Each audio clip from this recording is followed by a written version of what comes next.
Universidad Virtual del Estado de Guanajuato, licenciatura en Derecho, Derechos Humanos en el ámbito internacional. Reto 5, ¿cuál es la responsabilidad del Estado mexicano? Estudiante Sara González López, matrícula 2203-1993. Asesor educativo, Diana Patricia Josefina Orcasitas Hernández, fecha de entrega 25 de enero del 2025. En este trabajo se me asignan 2 casos, los cuales les plantearé, argumentaré y fundamentaré mi respuesta. Caso 1. Ana se encontraba pacíficamente repartiendo panfletos a las personas que se manifestaban en la plaza de armas de su ciudad. El contenido de los panfletos versaba sobre las citas bíblicas. Al enterarse de lo que hacía Ana, un policía decidió arrebatarle los panfletos y detenerla, argumentando que no era lugar para repartir ese tipo de información, pues alteraba el orden. Ana permaneció encerrada e incomunicada dentro de una patrulla durante 3 horas, hasta que la manifestación concluyó. Posteriormente, el policía trasladó a Barandilla, donde recibió burlas y calificativos peyorativos por el personal de seguridad pública. Luego de un día detenida, la dejaron en libertad. Ana denunció el hecho ante la Fiscalía General del Estado, así como ante la Comisión Estatal de Derechos Humanos. Ambas instituciones omitieron el inicio de cualquier procedimiento, por lo cual Ana acudió a la Justicia Federal, donde resolvieron la incompetencia para conocer del asunto 2 años después. Ana presentó su caso ante la Corte Interamericana de Derechos Humanos. ¿Consideras que existe responsabilidad por parte del Estado mexicano? Sí, considero que existe responsabilidad por parte del Estado mexicano en el caso de Ana.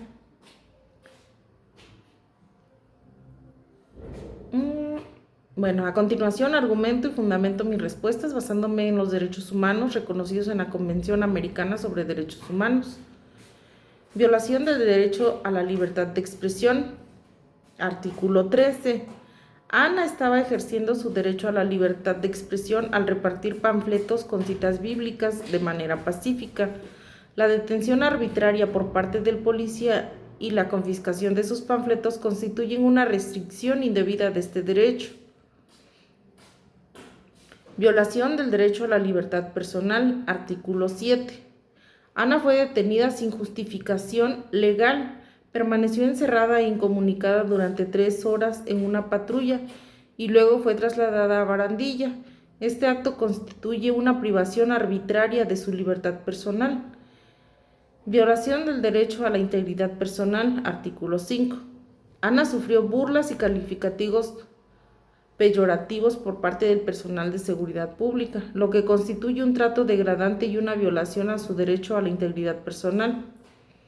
Derecho a las garantías judiciales y protección judicial, artículos 8 y 25. Ana denunció los hechos ante la Fiscalía General del Estado y la Comisión Estatal de Derechos Humanos, pero ambas instituciones omitieron iniciar cualquier procedimiento. Además, la Justicia Federal resolvió incompetencia para conocer del asunto. Esto representa una falta de acceso a un recurso judicial efectivo para la protección de sus derechos, violando su derecho a las garantías judiciales y a la protección judicial. La Corte Interamericana de Derechos Humanos podría determinar la responsabilidad del Estado mexicano por la violación de los derechos humanos de Ana y ordenar medidas de reparación para resarcir el daño causado. Caso número 2. Durante la pandemia por COVID-19, el gobernador de una entidad federativa publicó un decreto por medio del cual se declaraba obligatorio el confinamiento en el domicilio particular de los habitantes, en un horario de 6 a 7 horas. Asimismo, se preveía una multa de 1,500 pesos a quien infringiera esta disposición. De no contar con recursos para el pago de la multa, el decreto previo 36 horas de arresto. Andrés, un hombre de 34 años de edad en situación de calle, Caminaba por la avenida principal de la ciudad a las 8 horas, cuando un militar lo vio, lo detuvo y lo presentó a la Secretaría de Seguridad Pública, donde le fue exigido el pago de la multa. Andrés argumentó no tener casa habitación, familia ni dinero para pagar la multa. Como consecuencia, fue privado de la libertad durante 36 horas y boletinado, fotografía incluida, en redes sociales como el primer detenido, un sinvergüenza capaz de negar a su familia con tal de no pagar la multa. Derivado de lo anterior, fue localizado por una asociación civil a través de la cual se planteó su caso en jurisdicción militar y ordinaria, hasta ponerse de conocimiento en la Corte. ¿Consideras que existe responsabilidad por parte del Estado mexicano?